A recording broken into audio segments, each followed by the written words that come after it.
चला, कोणाला काही प्रॉब्लेम असेल तर त्यांनी चॅट बॉक्स मध्ये टाकायचं. मी म्यूट करतोय सगळ्यांना, किंवा स्वतः अनम्यूट व्हायचं. मी तुम्हाला अलो करतोय अनम्यूट होण्यासाठी, पण व्यर्थ बिनकामाचं अनम्यूट व्हायचं नाही, बाकीच्यांना डिस्टर्ब नको व्हायला. ठीक आहे. तर काही प्रॉब्लेम असेल तुम्हाला तर चॅट बॉक्स मध्ये टाकायचं सरळ. चॅट बॉक्स ओपन करून ठेवतोय मी इथे. तर आपल्याला बघायचंय Zoom 502 cell and molecular biology. Cell and molecular biology हा आपला आजचा डिस्कशनचा टॉपिक असेल. सेल बायोलॉजी म्हणजे काय, मॉलिक्युलर बायोलॉजी म्हणजे काय, आपल्याला या सिलेबस मध्ये काय काय बघायचंय, आणि आपल्याला या सेल आणि मॉलिक्युलर बायोलॉजी हा पेपर स्टडी करताना कोणत्या स्ट्रॅटेजी वापरायचा आहे, जेणेकरून आपल्याला आपला अभ्यास जो आहे तो इझी जाणार आहे. तर फर्स्ट बघूया आपण सेल आणि मॉलिक्युलर बायोलॉजी मध्ये काय काय आहे आपलं. आपले टोटल टीचिंग अवर्स असतील 45 अवर्सचे जवळजवळ, आणि आपल्याला 40 मार्काचं जे आहे ते कॉलेज असेसमेंट मिळणार आहे. म्हणजे कॉलेजमध्ये जे काही तुम्हाला असाइनमेंट मिळेल, किंवा तुमचे ट्युटोरियलचे पेपर्स होतील, किंवा तुमच्या इंटरनलच्या ज्या टेस्ट होतील, त्याच्यावरून आम्ही त्याचे मार्क्स ठरवू. ते 40 मार्क असेल. त्यानंतर युनिव्हर्सिटी असेसमेंट, ज्याला एक्सटर्नल एक्झाम सुद्धा म्हणतात, एक्सटर्नल एक्झाम ही तुमची 60 मार्कांची असेल. असे करून तुम्हाला टोटल 100 मार्क्सचं थिअरी असेल. आणि प्रॅक्टिकलचं बघितलं जर आपण, प्रॅक्टिकल पण सेम 100 मार्क्सचं असेल. बाकीचे पेपर कोण शिकवतंय? रिप्रोडक्टिव्ह एंडोक्रायनॉलॉजी मला वाटतं मुकेश सर शिकवत असतील. दांडे सर. दांडे सर शिकवत आहेत. Animal biotechnology Mukesh Patil sir शिकवत आहेत का? ओके, हो. चला. तर प्रॅक्टिकल मध्ये पण आपल्याला सेम असेल. 40 मार्काचं तुमचं इंटरनलचं प्रॅक्टिकल आपण घेऊ. त्यानंतर 40 मार्काचं तुमचं इंटरनलचं प्रॅक्टिकल आपण घेऊ. त्यानंतर एक्सटर्नल प्रॅक्टिकल तुमचं 60 मार्काचं असेल. त्यामध्ये 502 आणि 503 आपल्याला एकत्र असतील. 503 मध्ये मॅमेलिन हिस्टॉलॉजी म्हणजे सेल बायोलॉजीचे प्रॅक्टिकल आणि मॅमेलिन हिस्टॉलॉजीचे प्रॅक्टिकल जे आहेत तुमचे कंबाईन मध्ये होणार आहे, आणि त्याचे 100 मार्क्स तुम्हाला मिळतील. तर अशा पद्धतीने आपल्याला प्रॅक्टिकल, आता प्रॅक्टिकल तर आपण नंतर घेऊया, जेव्हा आपले ऑफलाईन क्लासेस सुरू होतील, किंवा फिजिकल क्लासेस जेव्हा सुरू होतील, तेव्हा आपण प्रॅक्टिकल स्टार्ट करू. पण मॅक्सिमम सिलेबस कव्हर करण्याचा प्रयत्न आपण ऑनलाईन द्वारे करणार आहोत. तर सध्या आपल्याला फोकस करायचा आहे थेअरीकडे. तर थेअरीमध्ये आपल्याला काय बघायचं आहे, की काय गरज आहे आपल्याला सेल बायोलॉजी शिकण्याची. सेल आणि मॉलिक्युलर बायोलॉजी आपण का बरं शिकतोय? तर सेल आणि मॉलिक्युलर बायोलॉजी शिकण्याचे आपले ऑब्जेक्टिव्ह आपल्याला माहिती पाहिजे ना.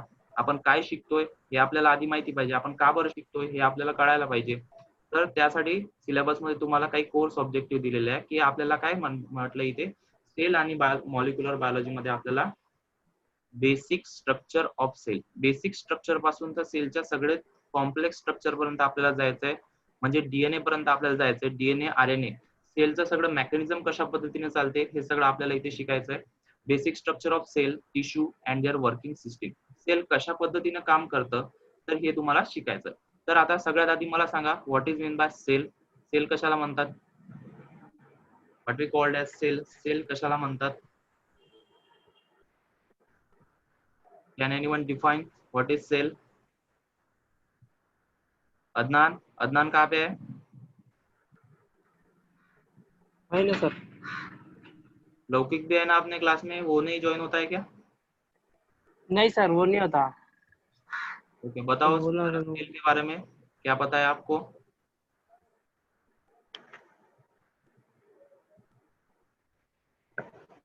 वेबकॅम तुम्ही बंद करू शकता जर तुम्हाला डिस्टर्ब होत असेल तर. वेबकॅम बंद करा आणि रिलॅक्स मध्ये बसू शकता. टेन्शन घ्यायचं काम नाही, आपण एकदम इझिली आणि स्लोली शिकणार आहोत सगळ्या गोष्टी. Can anyone please tell what is mean by sale?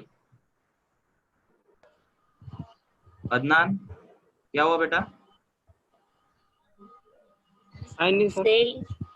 हाँ बोला Himangi.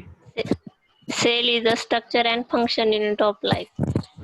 Sale is a structural and functional unit of life. कोण बोललं? प्रतिभा? प्रतीक्षा. प्रतीक्षा. प्रतीक्षा आली आहे का? Okay, welcome Pratiksha. हो, thank you sir. Cell is a structural and functional unit of life. Cell आपण बरं structural and functional unit of life बोलणं झाल्यावर आपला माईक म्यूट करायचा सगळ्यांनी. सेलला आपण structural and functional unit of life का बरं म्हटलंय? कारण की सेल पासून, सेलचं जे आहे ते एक ऑर्गॅनिझमचं युनिट आहे. आता ऑर्गॅनिझमचं युनिट का बरं म्हटलंय? बिकॉज जर आपण एखादा ऑर्गॅनिझम कन्सिडर केला, if you consider and organism, जर एखादा ऑर्गॅनिझम कन्सिडर केला, suppose we consider as human. Human कशापासून बनलेला आहे? Human made up of various organs. Various organs. Organism कशापासून बनलेला आहे? व्हेरियस ऑर्गन्स पासून. जसे आपल्याला नाक, कान, डोळे, होठ, हार्ट, लिव्हर सगळे आपले ऑर्गन्स जे आहेत ते एकत्रित झाले आणि त्याच्यापासून आपल्याला मिळाला आपला ऑर्गॅनिझम. आणि ऑर्गन कशापासून झालाय? Organ is made up of the group of specific tissue. Specific टिश्यूच्या ग्रुप पासून एक ऑर्गन तयार झाला. म्हणजे लिव्हर आपण जर ऑर्गन कन्सिडर केला तर त्यामध्ये स्पेसिफिक लिव्हरचे टिश्यू असतील. ठीक आहे. तर स्पेसिफिक लिव्हरच्या टिश्यू पासून एक ऑर्गन तयार झाला, एक काहीतरी स्ट्रक्चर तयार झालं, त्याला आपण म्हटलं ऑर्गन. आणि खूप सारे ऑर्गन मिळून आपले कम्प्लीट ऑर्गॅनिझम हा तयार झाला. आणि हे सगळे ऑर्गन आणि टिश्यूज जे आहेत ते कोऑर्डिनेशन मध्ये काम करत असतात. आणि टिश्यू, मग टिश्यू कशापासून बनलाय? आपण tissue is made up of cells. टिश्यूची डेफिनेशन जर आपण बघितली, standard definition of tissue is a group of cells. Group of सेल्सला काय म्हणतात? टिश्यू म्हणतात. Tissue is a group of cells. So tissue is our group of cells. Tissue काय आपला ग्रुप ऑफ सेल्स आहे. तर या सेलच्या ग्रुप पासून काहीतरी एक स्ट्रक्चर तयार झालं, त्याला टिश्यू म्हटलं. मग बेसिक लेवलचा स्ट्रक्चर कोणता आहे आपला? एक युनिट काय आहे आपलं? सेल आहे. म्हणून आपल्याला सेल बायोलॉजी शिकणं खूप इम्पॉर्टंट आहे. जर एखाद्या सेलमध्ये काही ॲबनॉर्मॅलिटी झाली, एखाद्या सेलमध्ये काही डिफॉर्मिटी झाली, त्याच्या डीएनए मध्ये काही चेंजेस झाला, त्याचं अनकंट्रोल डिव्हिजन झालं, काही त्याच्यामध्ये फॉल्ट आला, तर अल्टिमेटली फॉल्ट कशामध्ये येणार आहे? टिश्यू मध्ये येणार आहे. तोच फॉल्ट अल्टिमेटली कशामध्ये येणार आहे? तोच फॉल्ट अल्टिमेटली ट्रान्सफर होईल ऑर्गन मध्ये. आणि तोच फॉल्ट ऑर्गन फॉल्टी झाल्यामुळे ऑर्गॅनिझमला त्याचा त्रास होईल. तर त्याचमुळे म्हटलंय की cell is a structural and functional unit of life. Structural का बरं? The structure of organism is depend on cell, because cell is a unit of life. सेलला काय म्हणायचं? Unit of life. बरं, सेल बायोलॉजीची डेफिनेशन काय असेल मग? सेल बायोलॉजी म्हणजे सेलचा स्टडी इथे आपल्याला करायचा आहे. तर सेल बायोलॉजी डेफिनेशन काय असेल? Cell biology. Can anyone please tell what is cell biology? Cell biology means study of cells. Yes. Study of cells is called cell biology. सेलचा अभ्यास करणे, सेलचा डिटेल मध्ये स्टडी करणे, यालाच म्हणायचं सेल बायोलॉजी. तर हे काय झालं आपलं सेल बायोलॉजी बद्दल. म्हणजे सेल बायोलॉजी काय आहे आपलं त्याबद्दल आपण बघितलं, आणि सेल काय आहे त्याबद्दल आपण बघितलं. तर या युनिट मध्ये काय स्टडी करायचं आपला? सेल टिश्यूचा आणि त्यांचं वर्किंग सिस्टीम, ते कोऑर्डिनेशन मध्ये कशा पद्धतीने काम करतायत ते आपल्याला बघायचंय. त्यानंतर प्रॅक्टिकल मध्ये आपण शिकणार आहोत, हँडलिंग बघणार आहोत की इस्टिमेशन प्रोसेस म्हणजे काय, प्रोटीन इस्टिमेशन असेल, डीएनए इस्टिमेशन असेल, म्हणजे त्या सेल मधून स्पेसिफिक टिश्यू मधून काहीतरी स्ट्रक्चर आपल्याला ऍब्झॉर्ब करायचं, काहीतरी स्ट्रक्चर आपल्याला एक्स्ट्रॅक्ट करायचंय. तर ती एक्स्ट्रॅक्शनची प्रोसेस कशा पद्धतीने होते ते आपण शिकणार आहोत प्रॅक्टिकल मध्ये, इस्टिमेशन प्रोसेस. त्यानंतर स्पेसिफिक कंपाऊंड सेल मध्ये डिटरमाइन करायचं आहे, specific compound is present or not, तर ते आपल्याला बघायचंय, आपल्याला प्रॅक्टिकल मध्ये बघूया. आणि कशा पद्धतीनं सेल आणि त्यांचे मॉलिक्यूल हे एकमेकांसोबत इंटरॅक्ट करतात हे आपण प्रॅक्टिकल मध्ये बघणार आहोत. त्यानंतर बायनॅक्युलर रिसर्च मायक्रोस्कोप कशा पद्धतीने हँडल करायचा आणि त्याचं स्ट्रक्चर कशा पद्धतीने असेल, त्याचं मेकॅनिझम ऑफ ऍक्शन कसं असेल ते पण आपल्याला पुढच्या लेक्चर मध्ये बघायचंय. त्यानंतर लर्निंग आउटकम काय असतील आपली? हा कोर्स शिकल्यानंतर तुम्हाला नॉलेज मिळेल सेल स्ट्रक्चर आणि सेल्युलर सिस्टीम बद्दल. सेलच्या पूर्ण स्ट्रक्चर बद्दल तुम्ही जाणून घेऊ शकता आणि सेल्युलर सिस्टीम कशा पद्धतीने कोऑर्डिनेशन मध्ये काम करते तर हे तुम्हाला शिकता येईल. त्यानंतर जीन लेवलवरती काय काय म्युटेशन जर झाले, जीन लेवलवरती काही समजा म्युटेशन झाले तर ते पण तुम्हाला इथे शिकायचं आहे.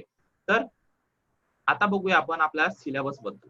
सिलेबस मध्ये आपला आहे unit number first. Unit number first मध्ये तुम्हाला सेल बायोलॉजी म्हणजे काय आणि मॉलिक्युलर बायोलॉजी म्हणजे काय याबद्दल डिटेल मध्ये शिकायचं आहे. सेलचा इन्व्हेन्शन कोणी केला, सेलची टर्म, ही सेलची जी टर्म आहे ती कोणी सांगितली हे तुम्हाला इथे शिकायचं आहे.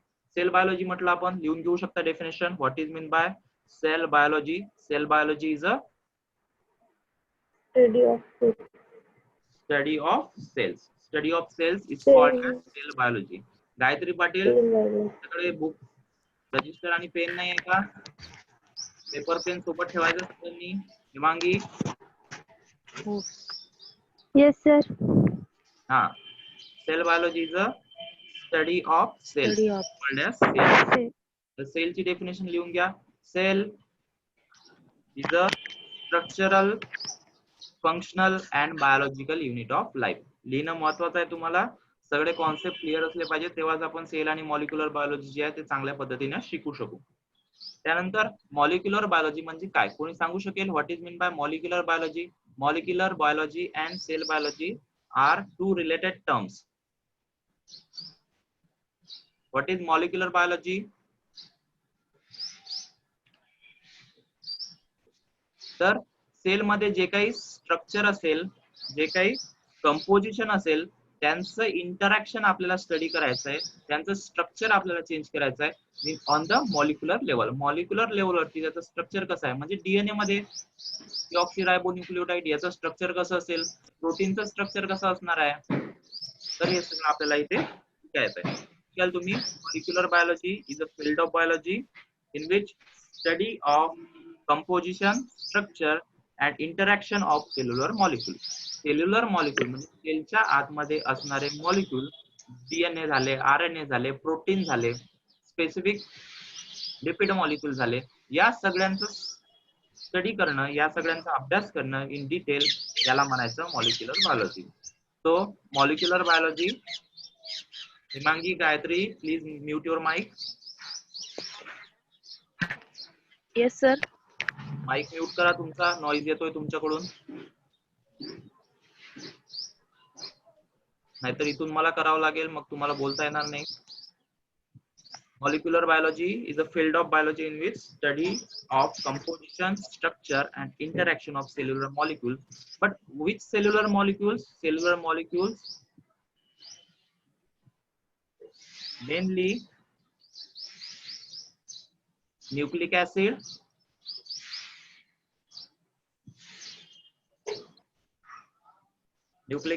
and proteins. Nucleic acid and proteins चा स्टडी इथे करायचा आहे आपल्याला. न्यूक्लिक ऍसिड मध्ये कोणते मॉलिक्युल्स असतील बरं, कोणी सांगू शकेल? DNA, RNA. DNA, RNA. Very good Adnan. Gayatri, तुमचा माइक म्यूट करा प्लीज. केलाय इथे ऑन दिसतोय, बर्डचा आवाज येतोय. Okay, thank you. डीएनए आणि आरएनए चा स्टडी करायचा आपल्याला मॉलिक्युलर बायोलॉजी मध्ये, आणि प्रोटीनचा स्टडी करायचा आहे. प्रोटीनचं स्ट्रक्चर कशा पद्धतीने असतं, प्रोटीन कशा पद्धतीने बनतं, हे आपल्याला इथे शिकायचं आहे. त्यानंतर आपण बघूया प्रोकॅरियोटिक आणि सेल युकॅरियोटिक सेल मधला डिफरन्स. कोणी सांगू शकेल? What is the major difference between prokaryotic and eukaryotic cell? Sir थोडा फरक असं वाटतोय मला. प्रो म्हणजे सिंगल यस, सेल असतो. युकॅरियोटिक मध्ये जास्त सेल असतात, मोर दॅन वन. हा, युकॅरियोटिक पण युनिसेल्युलर असू शकतात. जसं ईस्ट झालं, ईस्ट एक युनिसेल्युलर युकॅरियोट आहे. तर असं त्याला असं काही स्पेसिफिक नसतं बायोलॉजी मध्ये, त्याला प्रत्येक गोष्टीला एक्सेप्शन पण असतं.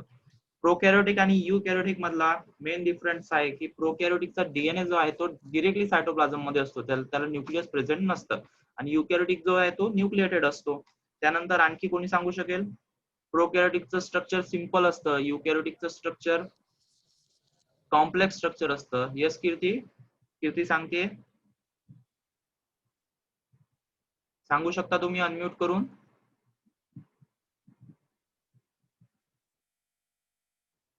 ओके, चला एक्झाम्पल सांगा प्रोकॅरियोटिकचं. प्रोकॅरियोटिक सेल्स असणाऱ्या ऑर्गॅनिझमचं एक्झाम्पल कोणी सांगू शकेल?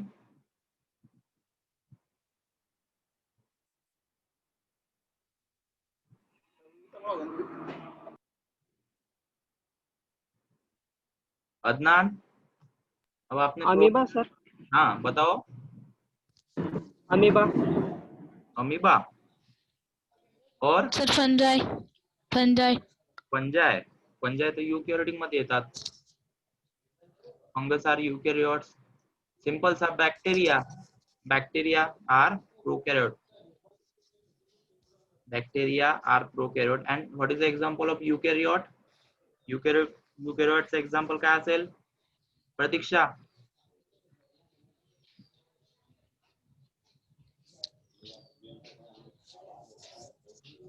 आता सांगितलं ना फंजाय. फंजाय सर. आणखी ऋतुजा येईल का तुला? युकॅरियोटिकचं एनिमल एक्झाम्पल प्लांट. सिंपल आहे ना. Animal plant. हा, ऍनिमल आणि प्लांट हे काय plant plant. eukaryotic cells. Plants and animals are eukaryotic in nature. म्हणजे it is multicellular, it is having nucleus and DNA present in the nucleus. ठीक आहे. याला काय असतात? मेम्ब्रेन पण असतात आणि जे असतात ते ऑर्गॅनेल जे असतात ते मेम्ब्रेन बाउंड असतात. बघूया आपण डिटेल मध्ये जेव्हा आपण स्ट्रक्चर बघू. त्यानंतर व्हॉट इज व्हायरसेस? बरं, व्हायरसेस जिवंत असतात की मेलेले असतात ते सांगू शकेल कोणी?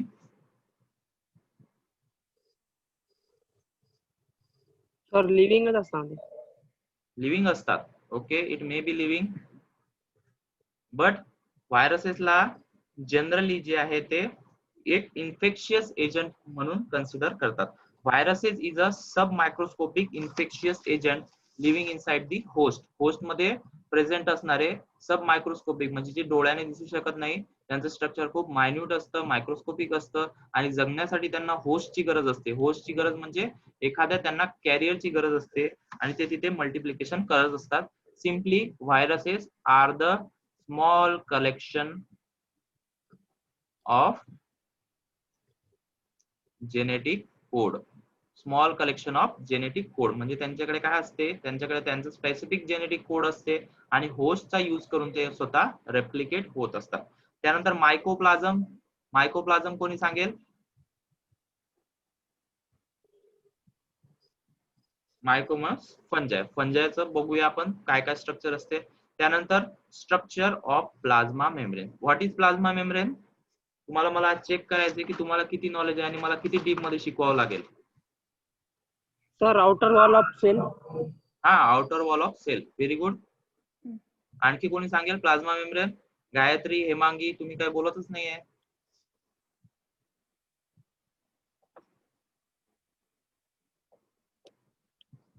प्रतीक्षा, रिव्हिजन करून तर आले असेल ना? Animal cell is the extra covering. Animal सेलची वरची कव्हरिंग. बर, तर प्लाझ्मा मेम्ब्रेन काय असते? सिंपलचा एक प्रोटेक्टिव्ह लेअर असते सेल बद्दल. सेलला प्रोटेक्ट करण्यासाठी प्रत्येक सेलकडे प्लाझ्मा मेम्ब्रेन प्रेझेंट असते आणि प्लाझ्मा मेम्ब्रेनचे काही मॉडेल्स काही सायंटिस्टने दिलेले आहे. जसं bilayer model of Danielli and Davson. Danielli and डेवॉनने दिलंय. खूप कठीण कठीण नाव असतात म्हणा सर, आपल्याला लक्षात ठेवायला कठीण जाते, पण थोडं ऍडजस्ट करून घ्यायचं की डेनेली अँड डेवॉनने, कारण की आपले इंडियन सायंटिस्ट कमी आहे त्याच्यामध्ये, म्हणून आपल्याला नाव थोडे विचित्र दिसतील. Bilayer model of Danielli and Davson आणि fluid mosaic model of Singer and Nicolson. Singer and निकोलसननी हे फ्लुइड मोझाईक मॉडेल दिलेलं आहे. बरं, कोणाला माहिती आहे का डेनेली आणि डेवॉनने कोणतं मॉडेल दिलं आणि फ्लुइड मोझाईक मॉडेल मध्ये काय असतं? या दोन मॉडेल मध्ये काय डिफरन्स आहे? 12th मध्ये शिकले असेल तुम्ही. चला, plasma membrane is basically made up of lipids, proteins and some sort of carbohydrates. Plasma membrane मध्ये काही मॉलिक्युल्स असतात, लिपिड, प्रोटीन्स, म्हणजे काही स्पेसिफिक मॉलिक्युल पासून ते रिजिड स्ट्रक्चर बनलेलं असतं सेलला प्रोटेक्ट करण्यासाठी. बायलेअर मॉडेल ऑफ डेनेली अँड डेवॉनने काय सांगितलं की जे लिपिड आहे ते एका लेअर मध्ये असतात. म्हणजे if one layer of lipid is present, then जर प्रोटीनची आहे ते प्रोटीनची लेअर जी आहे ती सेपरेट बनते. म्हणजे प्रोटीन याच्या वरती पण असू शकतात, प्रोटीन याच्या खाली पण असू शकतात. डेनेली अँड डेवॉनने सांगितलं की द प्लाझ्मा मेम्ब्रेनचं स्ट्रक्चर जे आहे ते काय असतं की प्रत्येक मॉलिक्युलचं जे एक्झिस्टन्स आहे ते सेपरेट असतं. म्हणजे इथे प्रोटीनचं एक्झिस्टन्स सेपरेट असेल, इथे लिपिडचं एक्झिस्टन्स सेपरेट असेल, म्हणजे हे दोन सेपरेट लेअर मध्ये अटॅच झालेले आहे असं त्यांनी म्हटलं होतं. पण त्याच्यामध्ये ऍडिशन झालं की सिंगर अँड निकोलसनने नंतर पुढे रिसर्च केला आणि त्यांच्या रिसर्च मधून जे आहे ते प्रूव्ह झालं की plasma membrane is a fluid mosaic model. Fluid mosaic model म्हणजे काय? फ्लुइड मोझाईक मॉडेल म्हणजे एक मोझाईक स्ट्रक्चर असं प्रेझेंट असतं की लिपिडच्या आतमध्ये लिपिडच्या सोबत सोबत जे आहेत ते प्रोटीन प्रेझेंट असतात असं त्यांचं म्हणणं होतं. तर प्रोटीन एम्बेडेड इन बायलेअर, तर हे जे स्ट्रक्चर आहे ते फ्युचर मध्ये प्रेफर्ड झालं. तर अशा पद्धतीने आपण स्ट्रक्चर 2 बघणार आहोत. बायलेअर मॉडेलचे प्लाझ्मा मेम्ब्रेन कशा पद्धतीने असतं, त्यानंतर सेल मधले ऑर्गॅनेल, सेल ऑर्गॅनेल्स कशा पद्धतीने काम करतात, न्यूक्लियस कसं काम करतं, एंडोप्लाझ्मिक रेटिक्युलम कसं काम करतं, गॉल्जी बॉडीज, लायसोझोम आणि मायटोकॉन्ड्रिया हे कशा पद्धतीने काम करतात, त्यांचं स्ट्रक्चर कशा पद्धतीने असतं, त्यांचं फंक्शन कशा पद्धतीने असतं, हे सगळं आपण या लेक्चरमध्ये. सेल ऑर्गॅनेल काय असतात? सेल ऑर्गॅनेल जर सेल मधून काढून टाकले तर सेलचं एक्झिस्टन्स राहणार का? तर प्रत्येक ऑर्गॅनिझमचं स्पेसिफिक फंक्शन आहे आणि ते कॅरी आउट करण्यासाठी स्पेसिफिक सेल ऑर्गॅनेल सेलमध्ये प्रेझेंट आहे. ते सेलमध्ये असणं मस्ट आहे त्यांचं फंक्शन करण्यासाठी. यासाठी आपल्याला सेल ऑर्गॅनेलचा स्टडी करावा लागेल. त्यानंतर बघूया आपण cell division and cell signaling. Cell division आणि सेल सिग्नलिंग बद्दल बघणार आहोत की एका सेल पासून फ्रॉम वन सेल, एका पॅरेंट सेल पासून 2 डॉटर सेल कशा पद्धतीने बनतात, 2 or more from one parent cells to divide into 2 or more daughter cells. एका पॅरेंट सेल पासून 2 डॉटर सेल कशा पद्धतीने तयार होतात हे आपण बघणार आहोत सेल डिव्हिजन मध्ये. त्यामध्ये आपण सेल डिव्हिजनची डेफिनेशन बघूया, stages of mitosis and meiosis हे आपण बघूया. What is the major difference between mitosis and meiosis? चला, मायटोसिस कोणत्या सेल मध्ये होतं आणि मिओसिस कोणत्या सेल मध्ये होतं?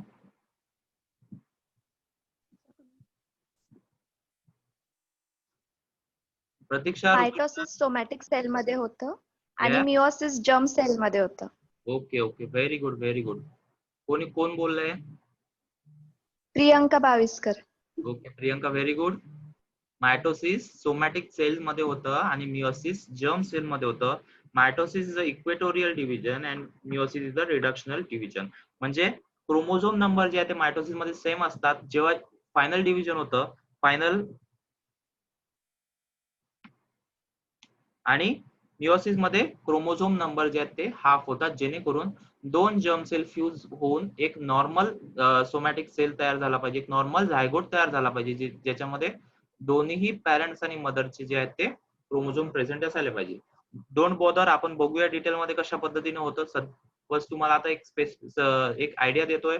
स्टेजेस ऑफ सेल सायकल, त्यानंतर सेल सायकलचे काही स्टेजेस असतात. सेल डिव्हिजन होत असताना सेलला signal मिळाल्यावरती G1 S G2 M अशा पद्धतीने काही स्टेजेस याच्यामध्ये असतात. G1 मध्ये काय होईल, इनिशियल ग्रोथ होईल स्टेजची. S फेज मध्ये डीएनएचं डिव्हिजन होईल. त्यानंतर M फेज मायटोसिस आणि मिओसिसची फेज असेल, त्याच्यामध्ये काय होईल, क्रोमॅटिन काय करेल, दोन्ही सेलला काय करेल, सेपरेट करेल. तर अशा पद्धतीने आपल्याला स्टेजेस ऑफ सेल सायकल, खूप इंटरेस्टिंग टॉपिक आहे स्टेजेस ऑफ सेल सायकल, तुम्हाला मजा येईल शिकायला. त्यानंतर सेलला सिग्नल देण्यासाठी काही सिग्नलिंग मॉलिक्युल्स असतात. आता स्पेसिफिक सिग्नल मिळण्यासाठी त्या सेलकडे काही रिसेप्टर प्रेझेंट असायला पाहिजे ना, की एखादा मॉलिक्युल आला, हा जर सिग्नलिंग मॉलिक्युल असेल, if it is signalling molecule, for to accept the signalling molecule cell must have the receptor. सेलकडे काही रिसेप्टर प्रेझेंट असायला पाहिजे. तर सिग्नलिंग मॉलिक्युल आणि रिसेप्टर कशा पद्धतीने काम करतात आणि या सिग्नलचा यूज करून सेल काय ऍक्शन घेते, सेलमध्ये काय डिफरन्स येतो, हे सगळं आपल्याला शिकायचं आहे सेल सिग्नलिंग मध्ये. सेल सिग्नलिंग मध्ये आपण शिकणार आहोत जी प्रोटीन कपल रिसेप्टर कशाला म्हणतात आणि रोल ऑफ सेकंड मेसेंजर. तर तुम्ही सिलेबसचा थोडा टीवाय वाले जे आहेत आपल्याला जॉईन झालेले आहेत त्यांचा सिलेबस थोडा वेगळा असेल, पण कंटेंट सेम आहे. कंटेंट काय झालं की ते त्यांनी introduction to cell and molecular biology पहिला युनिट ठेवला, पहिल्या युनिट मध्ये सेल अँड मॉलिक्युलर बायोलॉजी ठेवलं. त्यानंतर इथून एक युनिट स्प्लिट झाला, इथून युनिट सेकंड तुमचा तयार झाला होता टीवाय वाल्यांचा. पण नवीन सिलेबस मध्ये काय आहे, नवीन सिलेबस मध्ये हे सगळे युनिट मर्ज झाले, पण सिलेबस जवळपास सगळं सारखा आहे. जवळपास म्हणजे 99.99% सिलेबस आपला सारखा आहे. त्यानंतर युनिट 3 मध्ये सगळ्यात इम्पॉर्टंट आपण बघणार आहोत न्यूक्लिक ऍसिड. डीएनए आरएनएचं स्ट्रक्चर कशा पद्धतीने असतं, deoxyribonucleic acid and ribonucleic acid याचं स्ट्रक्चर कशा पद्धतीने असतं, जे तुम्ही 11-12 पासून Watson and Crick model of DNA molecule शिकताय, ते कशा पद्धतीने पुटफोर्थ झालं त्यानंतर डीएनए आणि आरएनए चे किती टाईप असतात, किती फॉर्म असतात, आणि genetic and non genetic RNA आपण बघणार आहोत. म्हणजे जे डेटा ट्रान्सफर करण्यासाठी आरएनए यूज होतात तर ते कशा पद्धतीने असतात, जे डिसीज कॉज करणारे आरएनए असतात किंवा जे अदर मेकॅनिझम साठी आरएनए यूज होतात ते कशा पद्धतीने असतात, आणि डीएनए रेप्लिकेशन प्रोसेस बघणार आहोत. सगळ्यात इंटरेस्टिंग प्रोसेस आहे. डीएनए रेप्लिकेशन म्हणजे काय? What is mean by DNA replication?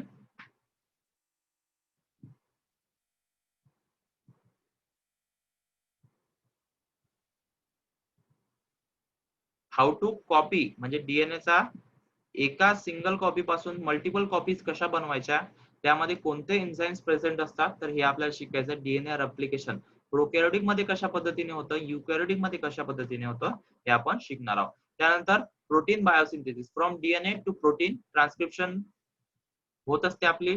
ट्रान्सक्रिप्शनची process कशाला म्हणतात? Transcription, what is mean by transcription? कोणी सांगेल? What is mean by process of translation and what is mean by process of transcription?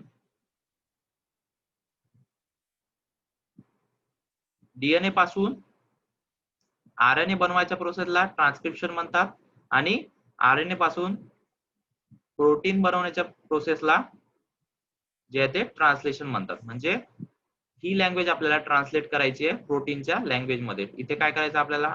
Translate करायचंय. आणि जे jeans present असतात, जीन्स कशाला म्हणतात? What is mean by gene? कोणी सांगू शकेल? अदनान, ऋतिजा, प्रतीक्षा?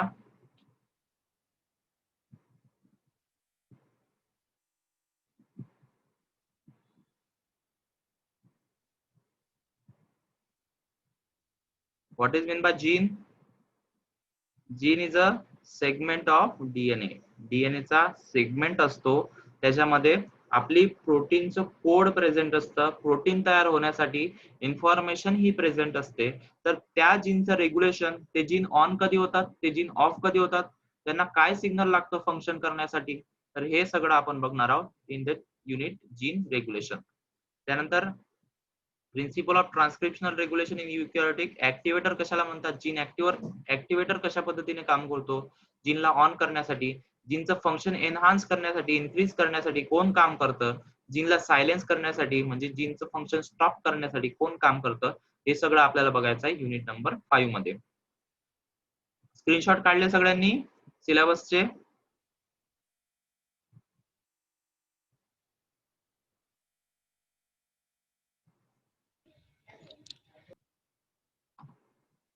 स्क्रीनशॉट काढले सगळ्यांनी?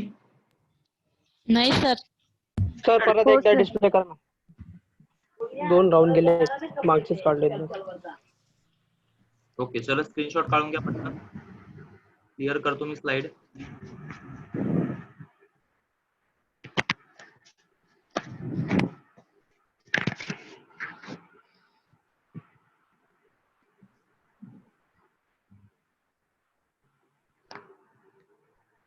काढलेत?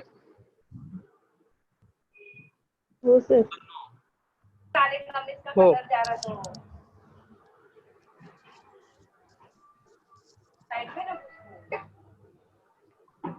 हो सर.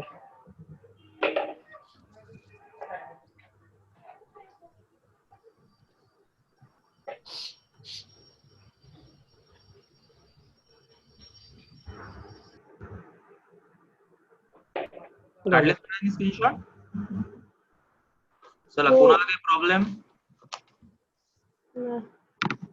तर आता सेल आणि मॉलिक्युलर बायोलॉजीचा अभ्यास कसा करायचा ते तुम्हाला सांगतो. सेल आणि मॉलिक्युलर बायोलॉजी शिकण्यासाठी तुम्हाला ज्या दिवशी जे झालंय त्या दिवशी ते रिवाइज करायचं. जे काही मी रेफरन्स नोट्स टाकेल त्या नोट्स त्या नोट्स ज्या आहेत त्या प्रॉपरली स्टडी करायच्या. त्यातला वर्ड टू वर्ड तुम्हाला समजला पाहिजे. जर काही समजलं नाही तर नेक्स्ट लेक्चर मध्ये तुम्ही विचारू शकता. आणि सगळ्यात महत्वाचं, जेव्हा मी शिकवत असेल तेव्हा त्या रनिंग नोट्स तयार असायला पाहिजे. आता नेक्स्ट लेक्चर पासून आपण काय करूया, जेव्हाही लेक्चर आपलं संपेल त्याच्या 10 मिनिटात तुम्ही मला काय करायचं, तुमच्या ज्या रनिंग नोट्स आहेत त्या मला पाठवायच्या व्हॉट्सअपवरती. तेव्हाच तुमची अटेंडन्स लागेल, नाही तर तुमची अटेंडन्स ही लागणार नाही. ठीक आहे? कोणाला काही प्रॉब्लेम? ओके. रायटिंग नाही. प्रॅक्टिस करायची. समजा आपलं डीएनएचं स्ट्रक्चर आपण आज शिकवलं, त्या डीएनएच्या स्ट्रक्चरची प्रॅक्टिस कमीत कमी 5 ते 10 वेळा झाली पाहिजे तुमची. ठीक आहे.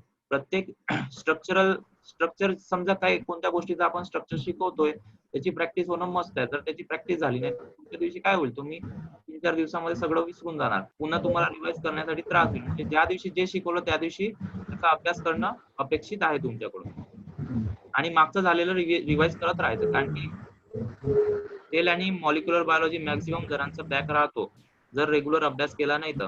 पुन्हा ऋतुजा, प्रतीक्षा कुठे?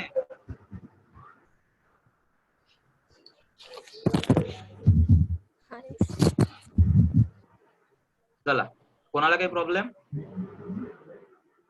No sir. नो. चला, प्रतीक्षा, ऋतुजा, तुम्ही अभ्यास करून यायचा नेक्स्ट लेक्चरला. नेक्स्ट लेक्चर कधी असेल आपलं? टाइम टेबल आहे सगळ्यांकडे? हा, आपण घेऊ उद्या जर तुम्हाला घ्यायचं असेल तर, काही प्रॉब्लेम नाही. कोणाकोणाला उद्या लेक्चर घ्यायचे? या सर उद्या. बरं चालेल. या सर. बरं चालेल. चला, टाइम 9चा ठेवा सर. Okay okay okay. चलो चलो, बाय बाय सगळ्यांना. अभ्यास करा सगळे लोक. Okay bye. बाय.